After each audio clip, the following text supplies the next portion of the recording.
And my guest today is Joan Ranquet, who is one of my idols, and she is an animal communicator and energy healer, speaker, author. I believe we met when you were speaking for the keynote speech for the NABCAM conference in 2019, and it was just, that was so powerful, and it just really stuck with me. So I'm so excited to have you here.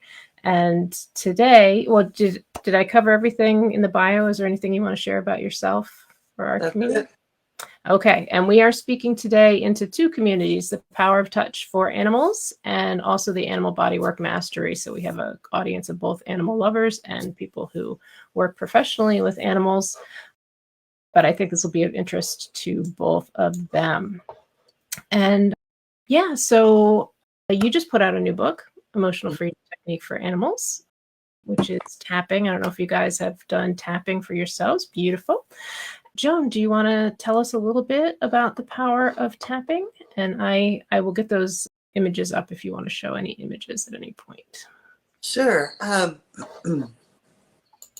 You know, I love to say that that EFT, emotional freedom technique tapping, is like an energetic body work, if you will. That on the one hand, we're touching the body, which I think is so important, and then on the other hand, it has an energetic component, which I think that all body work for animals does anyway, because I feel like personally, you know, when we look at in our lives, we can go to the therapist and we can call our friends and say, you can't believe what happened, right?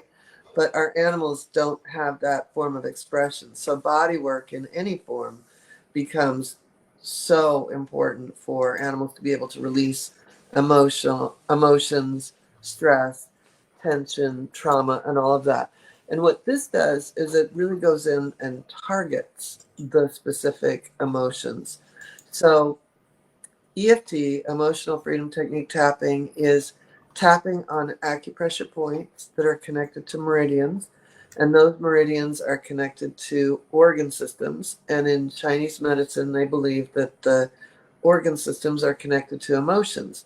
So the sequence of points are all calming points. And I'm sure, you know, your people know this, that some acupressure points are for tonifying or cleansing, and some are for activating or stimulating, and there's others that are for calming. And each of these points in this sequence are to calm. And so we can tell a challenging story, an emotional story, a traumatic story, while tapping on these feel-good points. And what happens is then it brings the nervous system down, and animals and people are able to maybe tell the story later on and not be as triggered, or run into the same man with a hat or other dogs and not have that reaction. And they might still have a little bit of a reaction, but it's not that reaction. And then you can continue to tap and bring it down and bring it down and bring it down. So it's, you know, the story isn't going to go away, but it isn't going to trigger as bigly and badly as it once did, if that makes sense. So the volume is turned down.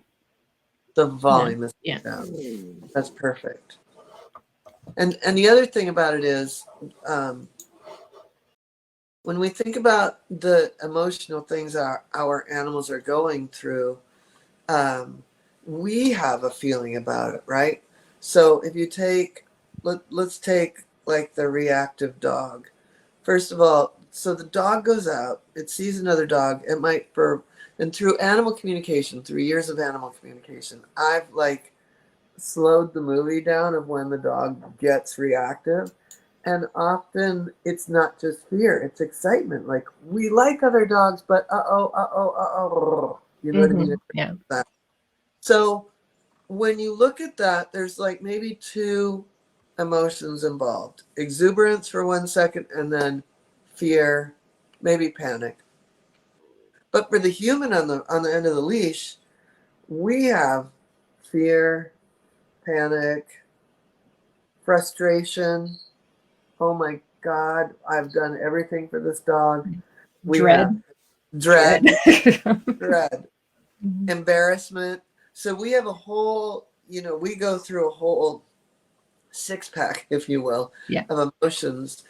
And that's compounding and contributing to that feeling that the animal is feeling on the leash. And so we're just kind of driving it even more. We are not that safety zone. So EFT is something that we can do on ourselves to start to bring all those feelings down. And then we can step out and be the emotional leader that our animals really need us to be. And we can bring those feelings down for our animals. Awesome. Yeah, I don't teach reactive dog classes anymore, but it was huge, what you would communicate down the leash to the animal that oh, there's something coming, and we would start off the cycle before they even noticed it. Yeah. Yeah, and the other ways that I've seen it work are really shy and timid dogs and cats, horses that spook a lot. People that do body work or do massage, it's a really great thing. If you have a recurring client that the person has told you that they have this challenge with the animal, and you've gotten the animal to a certain level of relaxation through the body work, this might be another tool that just makes you kind of the superstar for knowing how to do this. Okay, sorry. I'm also dealing with all the people making comments as well. We're trying to find this. Okay, so you would recommend doing it on yourself in anticipation of any difficult situations, and then you can also do it with your animal. Probably also, before you go on that walk or that ride, or run into that plastic bag or whatever it is that's going to spook your horse. And so, do you think that does it work best if you have a habit of this? So you're doing it in quiet moments, and then you can pull it out in a less quiet moment. Yeah, great question. So I feel like, if I'm doing it, I put out a YouTube video like probably 6 years ago about fireworks and loud noises. And the comments over the years have been like, I did this for my dog before, and then on the 4th of July, he came to me and wanted tapping. So it's, if you get them used to that, like, oh, feeling that before you have an event, then they can often come looking to you for that feel-good feeling. Cool. That is awesome that they will come in and say, this works for me, let's do more of it. And one of the points right here, like on horses, this actually helps a lot with spooky horses, and it's actually on them, it's stomach 1, on us it's stomach 2, but it makes them, when you start tapping on a horse right there, they all like readjust their eyes, and they have to think and look differently for a moment. Yeah, I never thought about that point, tapping into the visual nature as well. Because for animals, there are so many senses that go into it. And when I used to teach reactive dog classes, we would actually start them out where they couldn't see the other dog. We'd have a barrier, but they could smell them, they could hear them, and there's such a rich experience that animals have that we have to take into account for. All right, if anybody has any questions, pop them in the chat. I will keep looking at this. Do you want me to show any of those images, Joan, about where the points are. I didn't know if you wanted to take us through a tapping example or. I would love to. One thing, I love what you said about that, because with the rich experience, I just did this. I just took some curriculum into a shelter in Michigan where we tapped with kind of the unadoptable animals. Mm-hmm. And one of them was so shut down that he couldn't even, he just kind of slammed himself against the door to leave, right? And at the end of the tapping session, he started really using his nose. And he hadn't been smelling, he hadn't been seeking in any way. And now, a couple weeks later, they've continued the tapping, and he's like kissing them and loving them, and just so and using all of his senses. Whereas when he would shut down, he'd even shut down all those senses. Yeah. And so I think I love that you're talking, like, you want to bring those senses up and make it safe. Yeah. Yeah. Can I ask you about pain? Is this useful for pain at all? Because I know pain has an emotional component as well, and then a behavioral component too. With humans, it definitely is. Oops, I'm confused about where I am. You're good. Okay. Well, with humans, it has a huge pain management. EFT has a huge place in pain management with animals. And I would say definitely, I mean, with humans, Mm-hmm. I would say that definitely it does with animals because, well, for example, let's say, all right, I have a funny story. I had years ago when I lived up in the Seattle area, I took animals in and did like animal communication and healing, and I had this horse staying with me he was diagnosed with navicular. So he was not we did all the things. We changed his diet, we took his shoes off. I have these healing machines. I was doing this healing stuff. I brought in the chiropractor, the holistic vet, and we were almost there. And one day when I was walking him back from the round pen and just having watched him move and been like, we are seconds away from complete soundness, it hit me. He's enjoying this, right? So I asked his person, like, what happens what happens when you guys don't go to the horse show with everybody every weekend? And she said, oh, we have the barn to ourselves. So I tapped on both of them because they both got out of going to the horse show. And once I tapped on them and we did 2 more sessions, he was sound and he was undiagnosed with navicular. So, you have to almost look at, like, first and foremost, is it really painful? And then what is the emotional component that happens with this, or the behavioral? And secondly, if there is maybe not as much pain as there had been, and yet they're really lame, or they're like, oh no, are they benefiting? Is there a secondary gain from being this way? One of my dogs, when my dogs love each other, but there was a moment, and it was over food, and my one dog, who's a peaceful being, got the other one a little bit, and so the little one had she had a little wound, and then she limped. And then one day I saw her outside. I was just coming to get her, and she was not lame. And the minute I opened the door, she was like, so. I had one of those. Yeah.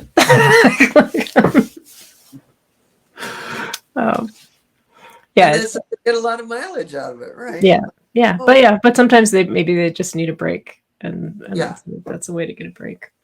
We have a question from Lisa who says, I have a dog who self-soothes by licking her paws all the time. Reiki and massage help, but she was wondering what tapping points you suggest. So do you want to show the tapping point? Yeah. And then I'll bring my dog up.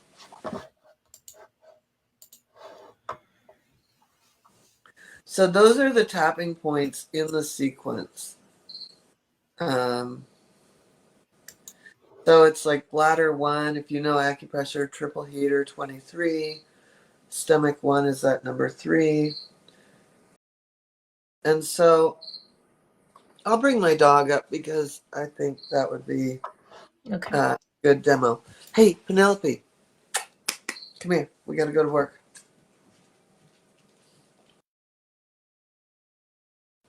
Up, up. Penelope. She just plopped down here. Penelope, come here. Up, up. Okay, good girl. All right, so this one also can self-soothe a bit. So this is what I would do, and if I'll give you a second to grab your dog if you can, or you can watch the replay and just tap along with me. So I'm going to tap, and what you would do is you would tap on your dog. You're just going to imitate and repeat after me. And Lisa, maybe you could repeat after me and be the echo for the other Lisa who has a dog that self-soothes. So I'm going to get started. So it goes something like this. I'm anxious. I'm anxious. I'm anxious. I'm anxious. I'm anxious. I like to self-soothe. I lick and lick and lick and lick. I lick and lick. See, she's starting to lick and chew. I love to lick stuff. I kind of can't stop licking stuff. I just self-soothe. I don't know what else to do. I really don't know what else to do. I don't know what to do. Sometimes I'm confused. Sometimes I'm confused. So I just self-soothe. I self-soothe. I self-soothe. But I want to be calm. I want to be calm. I am calm. I'm so calm. I'm confident. I'm calm. I'm easygoing. I'm easy breezy. I'm so easygoing. And life is good.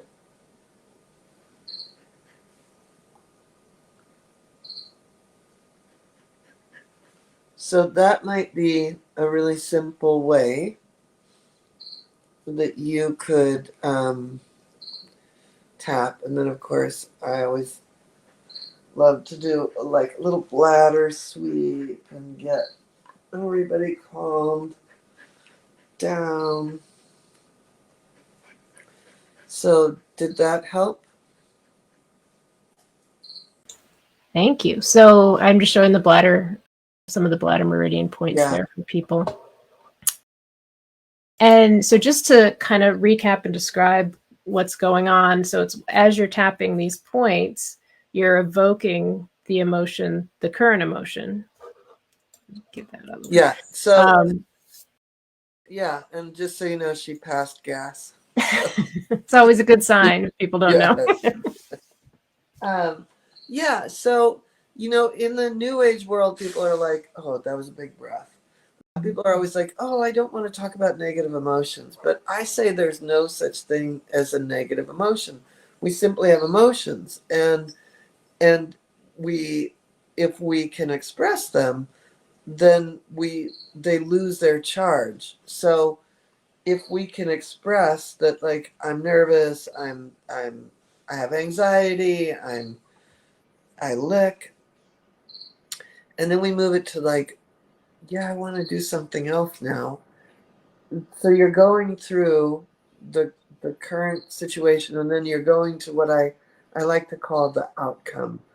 The outcome is, and so it's not negative or positive emotions. It's the challenge, and then the outcome we want to see. Okay, so it's like a journey. You're taking them on a little journey too. Mm-hmm. And And can you, as you get better at this and you can feel it, can you feel if they are starting to come with you on that journey, or it's they're not ready yet and we need to do a little bit longer? Yeah, I with would the say. current? Yeah. So yeah, you start to see the shifting, like the licking and chewing, the breathing differently, the passing gas, the even the eyes. Like she was really animated at first, and she was like, okay. Yeah.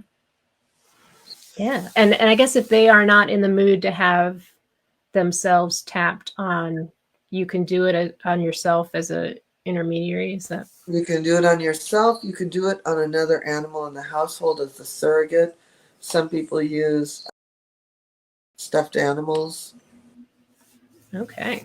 Awesome. And Lisa says, nice. She uses some of those points, but she's going to try that sequence. Yeah. And so, as Joan said, this is a really great thing to do for yourself too. And not just for anxiety. It can be for any, if you're going into a situation that's fearful, or I've done it, for emotional eating, or, just anything that, or when I need courage to do something like alive, like that, it could be a really. I do this. If you've ever gone to I've gotten certified a few times with human tapping, and you go to a big event, you see 200 people out there going, "Oh!" when someone tells a bad story on the stage, like tears, and everyone's tapping. It's funny. Yeah.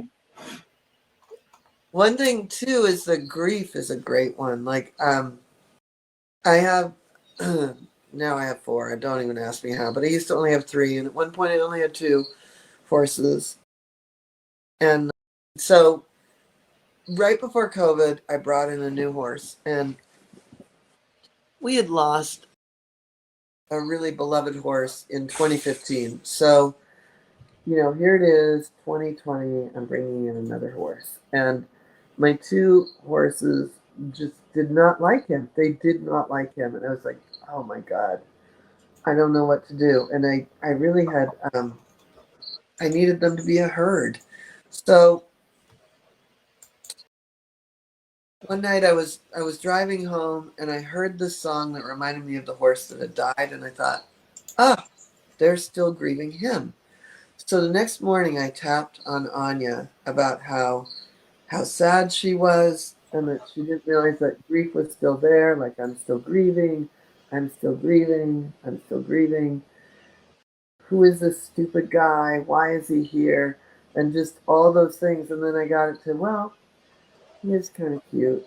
He's not like the other horse. And I went into this whole thing. And she went into heat right after I finished. And they've been a pair since.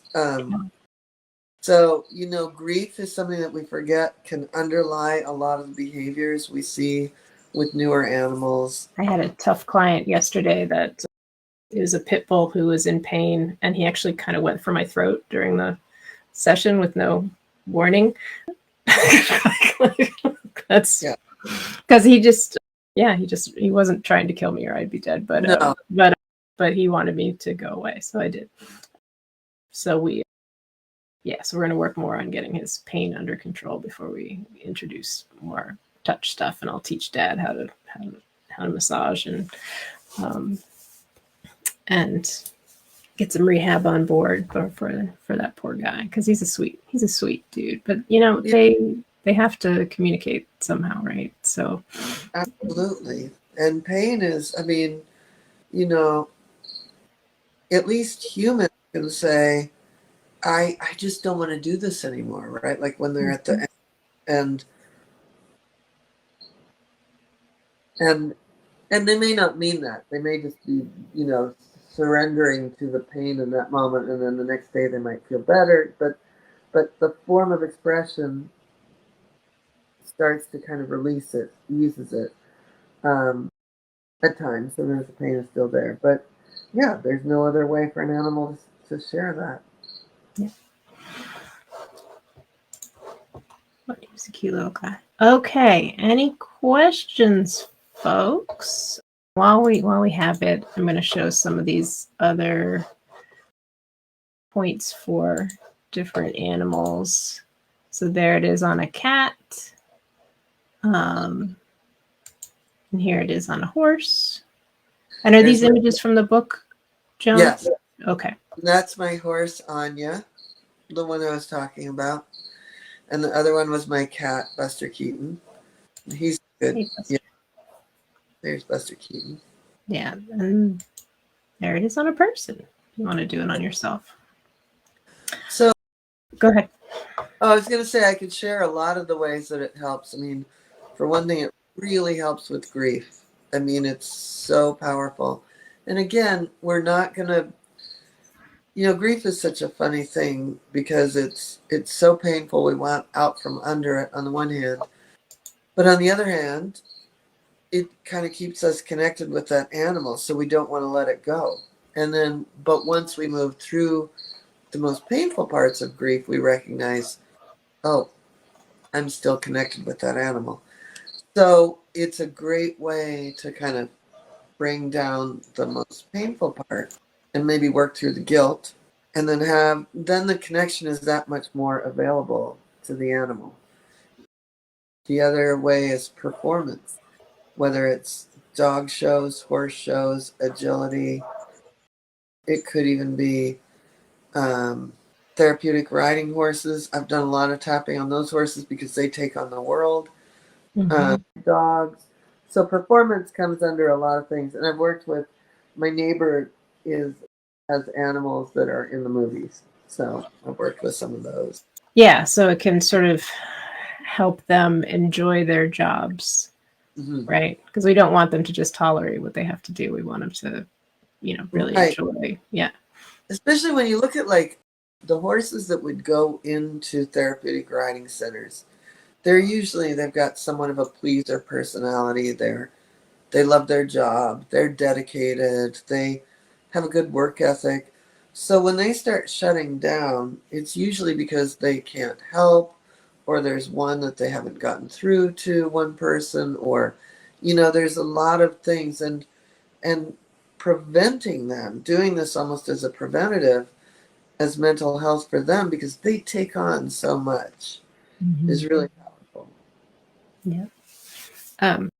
Yeah, it's, I don't know how many of you guys are animal communicators.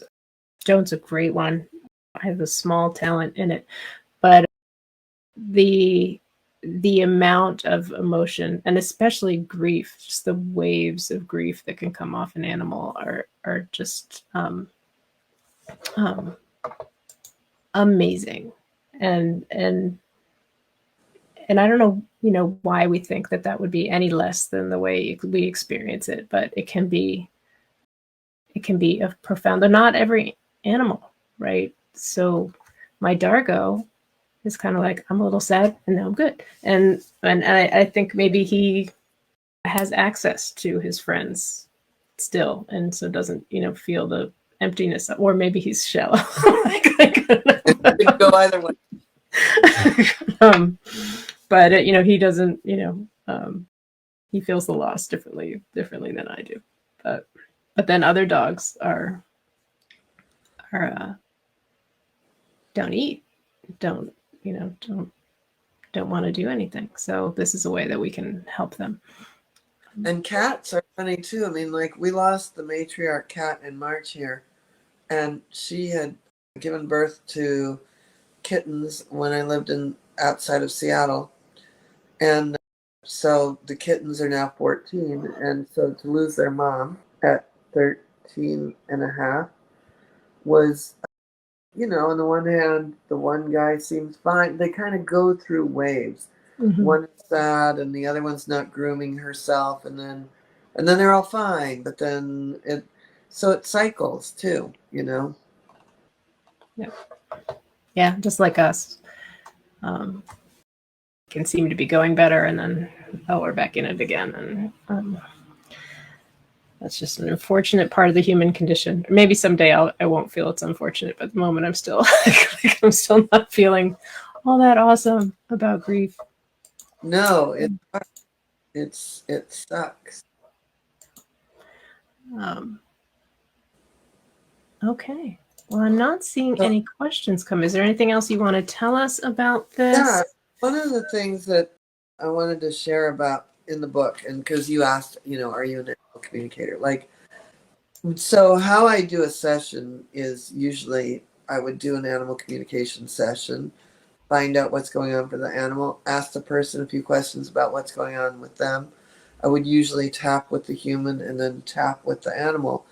But not everybody's an animal communicator. So one of the reasons I wrote this book was so that I break it down with a whole lot of investigative questions that you can ask yourself and then almost like channel on behalf of your animal. So you don't have to be an animal communicator, but you could really, you cannot believe how much you learn from just sitting there. And I just taught in Boston not this last weekend, but the weekend before, and people just doing the script on behalf of their animal had a huge healing and revelation there because they were like, oh, oh, she's doing this because she feels compelled to let me know. Or, so we have a huge aha about our own animal just when we take the time to look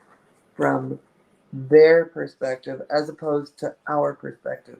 So we could look at any behavior in our house and say, oh, he's doing that to irritate me.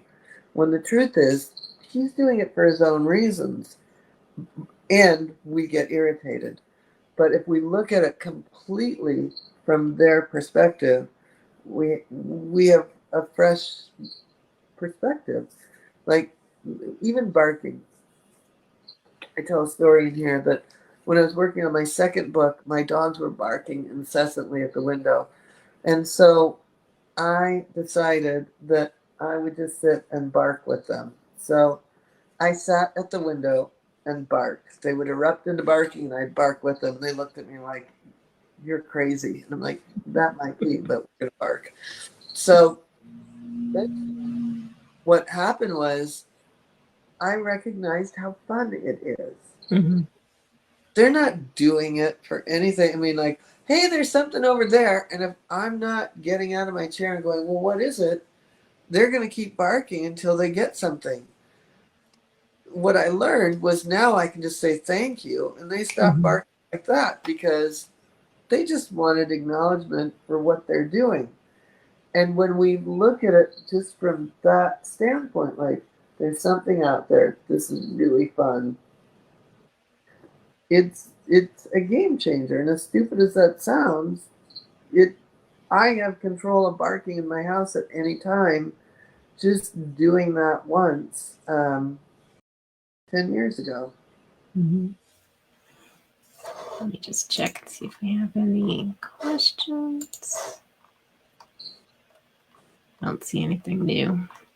All right, for professionals, whether they're professional massage or acupressure or energy healers, this seems like it could be a really useful skill that they can use in the moment, or in situations like mine where I'm not going to be able to work with this dog for a little while. It's something that I can have the owners do in the background to try and make the next session a little bit better. Yeah. Any other advantages for pros? Oh, yeah, there's a million. So let's say in that situation, if you had just backed off and then you had almost air tapped and let the dad tap on him, right? And just said, I'm in pain. I'm in pain. Don't touch that. I'm in pain. And we're doing it completely from their perspective, right? And it makes me scared and it makes me uncomfortable and I don't feel safe. And then you turn it into, I know this lady is helping me, things like that.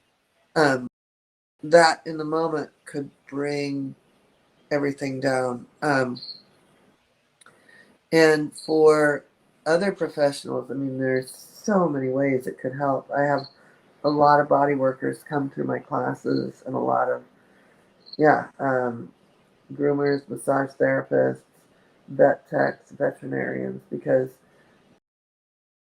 if you think of any behavioral situation, there's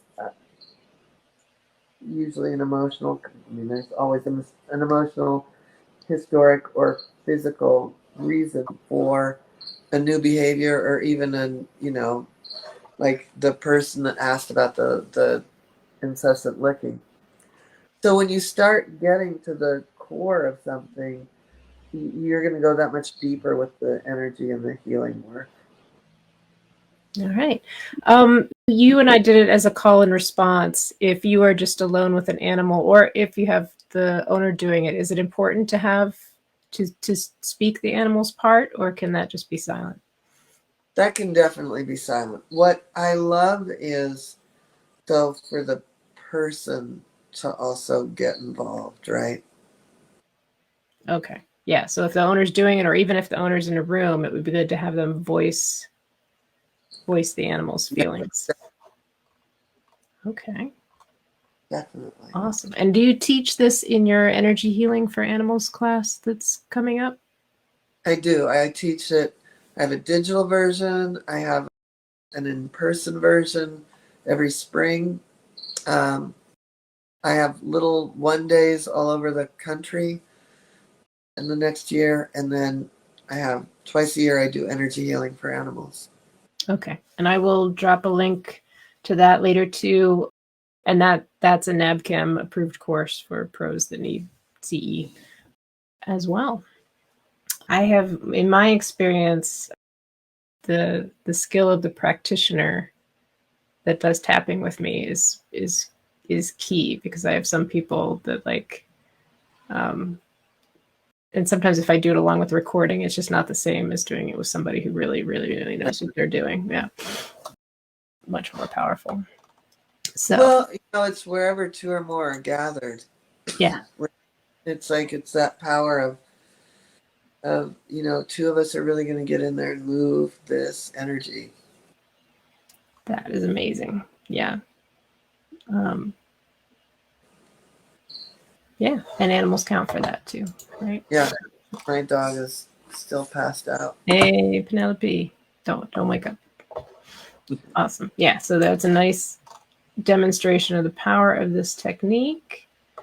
Katie says, you make it seem so simple. Does the book or the class go deeper into tapping and what it entails? Yeah, this both do. Both do. So if you're a do-it-yourself person, the book is perfect.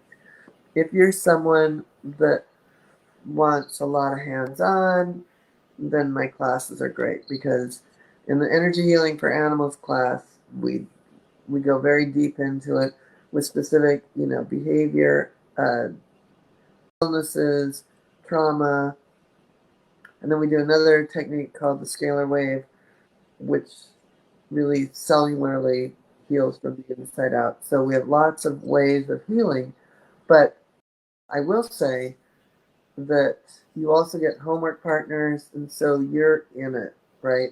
And I always pair up somebody who's in the advanced training with somebody that comes fresh. So you would get a very, almost like a mentored homework. That's awesome. It's a great idea. So I would say for animal owners, owners, parents, guardians, this sounds like a great skill to have on board, just to help with your own animals and your own goals. And if you're a professional, it's always great to have some energy healing technique in your pocket for situations that come up that don't allow direct touch. Yeah,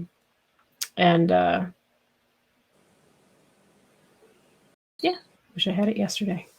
Like I followed my own plan, but I definitely would have pulled this out Yeah. if I had it. Yeah, and just to, and as much as we can get done physically, there is a whole emotional, behavioral, energetic component to every physical condition and ailment that's happening, that even as science-based as we are, we need to address that side of it one way or another.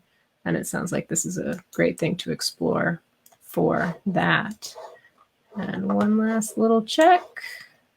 Right. So thank you so much, Joan, for spending time with us. You're welcome back anytime you have I would love to. something you want to talk about. And we all appreciate you spending time with here today and the work that you've done to help the animals. Thank you. Thank you for the work you do. Thank you.